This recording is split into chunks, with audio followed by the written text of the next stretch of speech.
কে এই ফাতেমা আর কি তার পরিচয়? কেন তাকে নিয়ে এখন সামাজিক যোগাযোগ মাধ্যমে এত সমালোচনা?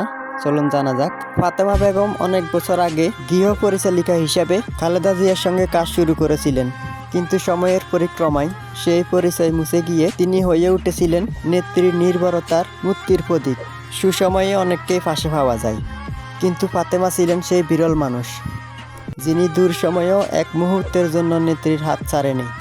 বাসা, হাসপাতাল, এমনকি নির্জন কারাবাসের সময়ও নেত্রীর পাশে তিনি ছিলেন অতন্ত্র প্রহরীর মতন। খালেদা জিয়ার দীর্ঘ অসুস্থতাতে তার দৈনন্দিন দেখভাল, সময়মতো ওষুধ খাওয়ানো, চিকিৎসকদের সাথে যোগাযোগ রাখা এবং মানসিকভাবে সঙ্গ দেওয়ার মতো পুরো দায়িত্ব পালন করেছেন এই ফাতেমা। 2018 সালের কথা। খালেদা জিয়া যখন কারাবন্দী হলেন, তখন এক নজিরবিহীন ঘটনার সাক্ষী হয়েছিলেন দেশবাসী।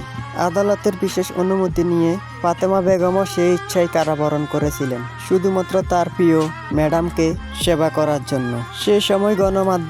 সেই সময় তিনি খালেদা জিয়া ছায়া সঙ্গী হিসেবে পরিচিতি পান। রাজনৈতিক কোনো পদ পদবি পরিচয় না থাকলেও নেত্রীর প্রতি তার দায়বদ্ধতা ও আনুগত্য ছিল প্রশ্নবিদ্ধ। ক্ষমতার বিদ্যের বাইরে থেকেও একজন সাধারণ মানুষ কিভাবে কেবল ভালোবাসা আর মমতার টানে ইতিহাসের অংশ হয়ে উঠতে পারেন, ফাতেমা বেগম তার জীবন্ত উদাহরণ। এর আগে গত 30 ডিসেম্বর ভোরে এবার কেয়ার হাসপাতাল শেষ নিঃশ্বাস ত্যাগ করেন সাবেক প্রধানমন্ত্রী বেগম খালেদা জিয়া। তার এই প্রস্থান রাজনীতির একটি অধ্যায়ের সমাপ্তি ঘটিয়েছে, সত্য, কিন্তু ফাতেমার জীবনে নামিয়েছে চিরস্থায়ী এক সন্ধ্যা।